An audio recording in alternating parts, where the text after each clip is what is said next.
जय हिंद। नमस्कार दोस्तों। यहाँ पर आप लोग देख पाएंगे कि छत्तीसगढ़ लोक सेवा आयोग के द्वारा छत्तीसगढ़ में सूबेदार और सब इंस्पेक्टर के लिए वैकेंसी निकाली गई है और जिसके लिए आवेदन स्टार्ट हो चुके हैं। इस वीडियो में हम इस भर्ती के जो पहला जो प्रीलिम्स एग्जामिनेशन होने वाला है उसका जो सिलेबस है उसके बारे में डिटेल से डिस्कशन करने वाले हैं और प्रीलिम्स में क्या चीज़ें पढ़नी है, क्या सिलेबस रहने वाला है, वो यहाँ पीडीएफ के नीचे में दिया हुआ है। और सारी चीज़ें हम लोगों ने पिछले वीडियो में डिस्कस कर ली थी। चलिए तो देखते हैं इसका सिलेबस क्या होने वाला है। यहाँ पर देख पाएंगे परिशिष्ट 2 में पाठ्यक्रम दिया गया है, इसको समझना है और यही आपको सिलेक्शन दिलवाएगा। चलिए, प्रीलिम्स का जो सिलेबस है बहुत इंपॉर्टेंट है क्योंकि सारी चीज़ें जो है इसमें डाली गई हैं और इसके सिलेबस को अच्छे से कवर करते हैं तो आपकी मेंस की भी तैयारी हो जाएगी। यहाँ पर आप लोग देख पाएंगे कि जो प्रीलिम्स होगा आपका वो 100 प्रश्नों का होगा, 300 नंबर रहेंगे और 2 घंटे का आपका पेपर होगा। जो एक प्रश्न है वो 3 नंबर का रहेगा, बहुत इंपॉर्टेंट है। और इसमें जितने पद हैं इस परीक्षा में उसके 20 गुना जो अभ्यर्थी हैं उनको मेंस में जाने का मौका मिलेगा। ठीक है, तो प्रीलिम्स बहुत ज़्यादा इंपॉर्टेंट है। चलिए बात करते हैं 100 प्रश्नों में से जो 35 प्रश्न हैं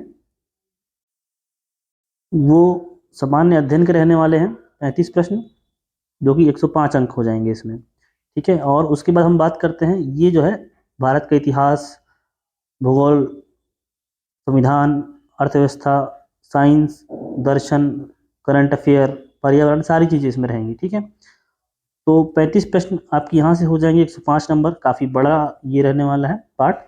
जो सेकंड है वो छत्तीसगढ़ का सामान्य ज्ञान रहेगा, इसे 25 प्रश्न पूछे जाएंगे और 75 अंक का ये टॉपिक रहेगा आप लोग के लिए। तो अगर छत्तीसगढ़ का कंप्लीट तैयारी करना चाहते हैं तो यहाँ पर आप देख पाएंगे जो पीएससी का सिलेबस होता है पूरा वही सिलेबस यहाँ पर डाला गया है। ठीक है, तो छत्तीसगढ़ जो है काफ़ी बड़ा है अपने आप में। छत्तीसगढ़ का इतिहास, स्वतंत्रता आंदोलन, ठीक है, सिलेबस है। छत्तीसगढ़ का भूगोल, जलवायु, भौतिक दशाएं, जनगणना, पर्यटन केंद्र, छत्तीसगढ़ का साहित्य, संगीत, कला एवं संस्कृति, मुहावरे, लोकोक्तियाँ, छत्तीसगढ़ की जनजातियाँ, बहुत बड़ा टॉपिक है ये, विशेष परंपराएं, तीज और त्योहार। छत्तीसगढ़ की अर्थव्यवस्था है, वहाँ की वन, कृषि और पुलिस लिखा गया है। पुलिस डिपार्टमेंट का एग्जाम है तो पुलिस के बारे में आपको पढ़ना पड़ेगा। छत्तीसगढ़ प्रशासनिक ढांचा, स्थानीय स्वशासन, पंचायती राज के बारे में। छत्तीसगढ़ में उद्योग है, ऊर्जा, जल, खनिज संसाधन। छत्तीसगढ़ की समसामयिक घटनाएं मतलब करंट अफेयर जो छत्तीसगढ़ से संबंधित है। नक्सल समस्या के संबंध में सामान्य जानकारी। ठीक है, नक्सल ऑपरेशन छत्तीसगढ़ पुलिस को क्या क्या चलाए जा रहे हैं उनसे संबंधित यहाँ पे प्रश्न पूछे जाते हैं। एक प्रश्न यहाँ से पिछले बार आया था। तो ये दो हैं 25 प्रश्न और 35 प्रश्न। ये जो जीएस का जो पार्ट है ये अपने आप में बहुत बड़ा हो जाता है। यहाँ से ही आपके 60 प्रश्न, अगर एक 3 अंक का है तो 180 अंक जो है आपके केवल यहीं से कवर हो जाते हैं। आप इंडिया का जीएस और छत्तीसगढ़ का जीएस पढ़ लेते हैं तो। ठीक है, अगला जो है पार्ट, इसमें छोटे छोटे टॉपिक इसमें जारी किए गए हैं, देख पाएंगे आप लोग। कंप्यूटर की सामान्य जानकारी, 5 अंक, सॉरी 5 प्रश्न यहाँ से पूछे जाएंगे और 15 अंक यहाँ से हो जाएंगे। तो कंप्यूटर एवं सूचना प्रौद्योगिकी के संबंध में छत्तीसगढ़ माध्यमिक शिक्षा बोर्ड 12वीं स्तर का पाठ्यक्रम के समतुल्य यहाँ पे आपको जानकारी मांगी गई है। छत्तीसगढ़ जो सीजी बोर्ड है उसमें 12th लेवल का जो कंप्यूटर ज्ञान है वो आपसे पूछा जाएगा और 5 प्रश्न यहाँ से बनेंगे। अब सामान्य मानसिक योग्यता की बात कही गई है। सामान्य मानसिक योग्यता मतलब रीजनिंग। ठीक है, टॉपिक तो इसमें काफ़ी बड़ा लिखा हुआ है लेकिन 10 प्रश्न पूछे जाएंगे और 30 नंबर आपके यहाँ से कवर होंगे। तो रीजनिंग में देख पाएंगे तर्क करना, संबंध देखना, एनालॉजी, आर्थिक योग्यता, आंकिक योग्यता। इन कारकों का परीक्षण करने के लिए सामान्यतः इस प्रकार के प्रश्न पूछे जाते हैं। विषमता को पहचानना, अंक श्रेणी पूछी जाएगी, अक्षर श्रेणी, ठीक है, अक्षर अंक चित्र द्वारा संबंध देखना, सांकेतिक भाषा भी आपसे पूछा जाएगा, छुपे हुए चित्र में त्रिभुज, वर्ग, ये सब की गणना पूछी जा सकती है। ठीक है, और विभिन्न प्रकार के पैटर्न रहेंगे। तो इस प्रकार का जो है सामान्य मानसिक योग्यता मतलब कि रीजनिंग आपसे 10 प्रश्न पूछे जाएंगे। अगला देखते हैं, 10 प्रश्न होंगे वो सामान्य गणित के होंगे, जनरल एप्टीट्यूड बोल सकते हैं इसको, मैथ्स बोल सकते हैं। ठीक है, तो यहाँ से 30 नंबर, तो मतलब मैथ्स और रीजनिंग मिला के 20 नंबर और 20 अंक यहाँ पे रहेंगे।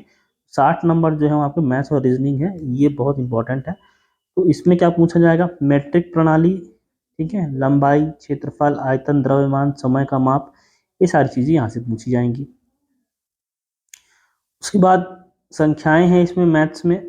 ठीक है, पूर्ण, सम, विषम, अभाज्य, आरोही और अवरोही क्रम। ठीक है, साधारण भिन्न और दशमलव भिन्न भिन्न है, ठीक है। वर्गमूल है, गुणनखंड विधि और भाग विधि, दशमलव वाले अंक, ठीक है।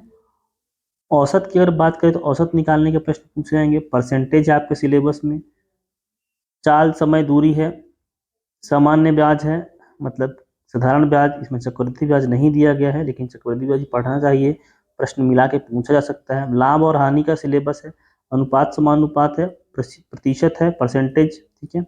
रेखा तथा कोण, ये जो पूरा व्यापम का सिलेबस, समतली आकृतियां हैं, त्रिभुज, चतुर्भुज और वृत्त, ठीक है। दिशा ज्ञान सामान्य जानकारी है, ठीक है। दिशा ज्ञान यहाँ पर टॉपिक दिया गया है ये वाला। तो मैथ्स में 10 प्रश्न जो आएंगे उसके लिए भी काफी बड़ा टॉपिक है, ठीक है। अगला बात करते हैं हम सामान्य हिंदी, कुल 10 प्रश्न रहेंगे हिंदी के और ये 30 अंक यहाँ पे रहेंगे। 10 प्रश्न में क्या क्या हिंदी पढ़ना है आपको, स्वर, व्यंजन, वर्तनी, लिंग, वचन, काल, संज्ञा, सर्वनाम, विशेषण, क्रिया विशेषण, व्यवहारिक प्रयोग, समास रचना, विभिन्न प्रकार की संधि, स्वर, व्यंजन, विसर्ग संधि, ठीक है। व्याकरण, अशुद्धियां, शब्द के प्रकार पढ़ना है आपको, तत्सम, तद्भव, देशज, विशेषज, पर्यायवाची शब्द है, अनेकार्थी शब्द है, अनेक शब्दों का वाक्यांश के लिए एक शब्द है, मुहावरे एवं लोकोक्तियां हैं। ये टॉपिक है वो हिंदी के टॉपिक हैं, 10 प्रश्न पूछे जाएंगे, 30 अंक हैं। उसके बाद है अंत में सामान्य अंग्रेजी, जो 7वां टॉपिक है, जनरल इंग्लिश का, 5 प्रश्न रहेंगे, 15 अंक यहाँ से भी हो जाएंगे। नंबर, जेंडर और articles, pronoun, adjective, adverb, use of some important conjunctions, use of some important prepositions, ये है आपका प्री का सिलेबस। मेंस का सिलेबस भी है, इसको किसी अगले वीडियो में डिस्कशन करेंगे, ठीक है। कहने का मतलब ये है कि 300 अंक का आपका पेपर है, ठीक है। और पिछले बार के तरह कट ऑफ इसमें बढ़ेगा, क्योंकि पिछले बार स्टार्टिंग में 655 पद थे, ठीक है, जो पिछले एसआई का भी रिजल्ट नहीं आया है। बाद में उसको 975 पद कर दिए गए थे, तो 975 पद कर दिए गए थे तो उसका 20 गुना लिया गया था कट ऑफ के हिसाब से मेंस के लिए।